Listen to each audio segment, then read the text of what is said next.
Ce jour où ma belle-sœur Irina est arrivée à la ferme de mes parents avec des sacs vides et la certitude qu'elle avait parfaitement le droit de les prendre pleins et est partie avec mon frère Maxime au chômage, caché parmi les sacs de pommes de terre dans le coffre m'a appris que la justice arrive parfois de la manière la plus inattendue. Tout a commencé en août, quand Irina, la sœur de mon mari Oleg, s'est présentée pour la 3e fois ce mois-là chez mes parents. Avec un sourire de quelqu'un qui ne demande pas mais exige, elle annonça à ma mère, qui avait passé 3 mois à cultiver des tomates, des concombres et des pommes de terre dans ses 10 boisseaux, Svetlana Ivanovna, je suis venue chercher ma part de la récolte. Après tout, ce qui appartient à la famille appartient à tout le monde, n'est-ce pas? Ma mère, confuse, a essayé de faire valoir que c'était son travail et celui de mon père, mais Irina était implacable, nous sommes une famille et la famille partage tout. Même ce qui ne vous appartient pas. Pendant ce temps, mon frère Maxime, qui vivait aux frais de mes parents depuis 6 mois sans travail et sans la moindre intention d'en trouver un, regardait la scène allongée dans le hamac sur le porche. Irina, en le voyant, ne perdit pas de temps, et, toi là. Un homme fort comme toi ne m'aidera-t-il pas à porter ses sacs? Maxime, endormi, marmonna, quel sac? Les moissonneurs, bien sûr. Après tout, c'est la famille, et la famille aide la famille. Mais ce n'est pas votre famille, répondit-il. Oui. Je suis la belle-sœur de ta sœur, donc je suis aussi ton parent. Et les proches ont des droits. Mon père, qui jusqu'alors regardait en silence, n'en pouvait plus. Irina, remets tout. Tu n'as pas le droit de prendre quoi que ce soit. Bien sûr que oui. Oleg, mon frère, a dit que je pouvais en prendre autant que je voulais, a-t-elle répondu en remplissant déjà les sacs de tomates. Ce n'est pas Oleg qui dirige ici, répondit fermement mon père. Oui. C'est le mari de votre fille, donc il fait partie de la famille. Et la famille ne refuse pas l'aide. Maxime, qui jusque-là semblait indifférent au conflit, se ragaillardit soudain. Combien de sacs vas-tu emporter? Une 10aine de pommes de terre, 3 de tomates, 2 de concombres. Pourquoi, tu m'aideras? Il sourit, bien sûr. Après tout, la famille est tout. Et ainsi, avec une énergie que personne n'avait jamais vue en lui, il commença à porter les lourds sacs jusqu'au coffre de la Lada rouge d'Irina. Mes parents échangèrent des regards suspicieux. Maxime, qui n'avait jamais levé le petit doigt pour travailler, transpirait désormais en portant les sacs des autres. Quelque chose ne sentait pas bon. Tandis qu'Irina insistait pour insérer un autre sac dans le coffre déjà plein, il rentre toujours. Poussez-le. Maxime, d'un mouvement rapide, ferma le couvercle. Voilà. Très bien. Irina a démarré la voiture, a remercié le « gentil » et a continué son chemin. 10 minutes plus tard, le téléphone sonna. C'était Oleg, mon mari. Ira, où es-tu? Je viens de quitter la ferme de ma belle famille. J'ai ramassé quelques affaires pour l'hiver.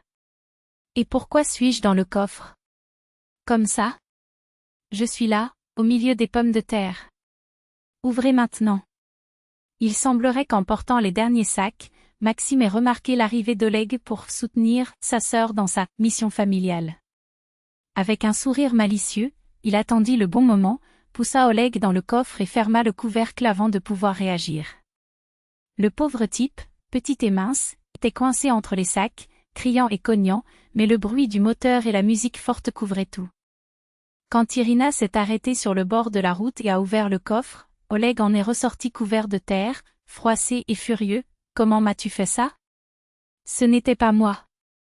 C'était Maxime, s'est-elle défendue. Bien sûr que ça l'était, cria Oleg.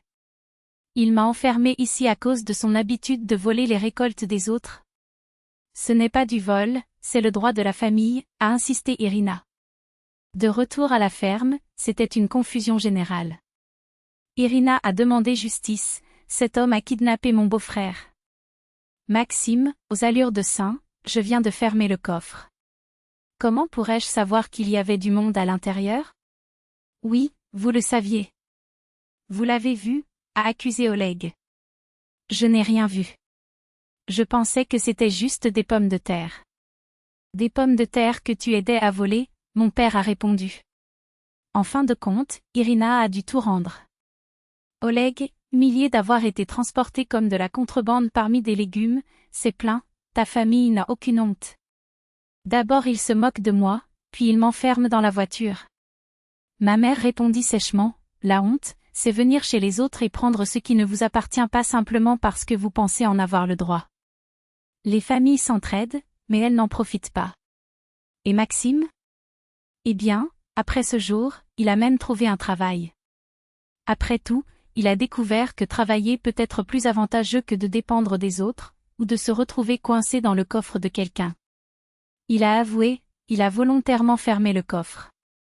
Puissiez-vous ressentir par vous-même ce que c'est que de prendre ce qui ne vous appartient pas, dit-il en verrouillant le couvercle avec un clic sec. Puisse-t-il passer un peu de temps avec les pommes de terre celles volées, en fait? C'est juste, n'est-ce pas? Juste comme l'enfer. Et quand je l'ai remercié, il a simplement haussé les épaules, de rien. Je suis ton frère. Je défendrai ta sœur. S'il le faut, j'enfermerai même le diable dans le coffre. Mais ce que j'ai vraiment compris ce jour-là, c'est ceci, quand votre belle-sœur débarque pour piller la sueur de vos parents et que son frère se retrouve coincé entre des sacs de pommes de terre volées, c'est la justice poétique à l'état pur. Et ça ne sert à rien d'avoir ce discours, c'est la famille, hein, la parenté n'est pas un chèque en blanc à voler. Ce qui a été planté, arrosé et récolté grâce au travail d'autrui ne devient pas un héritage familial, simplement parce qu'un cousin au 3e degré a décidé qu'il y avait des droits. Parfois, la vie a une façon ironique de se venger de vous. Et rien de plus symbolique qu'un voleur partant en voyage touristique dans le coffre, entouré de son propre butin. Karma? Chance? Non, juste la facture qui arrive avec des intérêts, des pommes de terre et une leçon que j'espère qu'il n'oubliera jamais.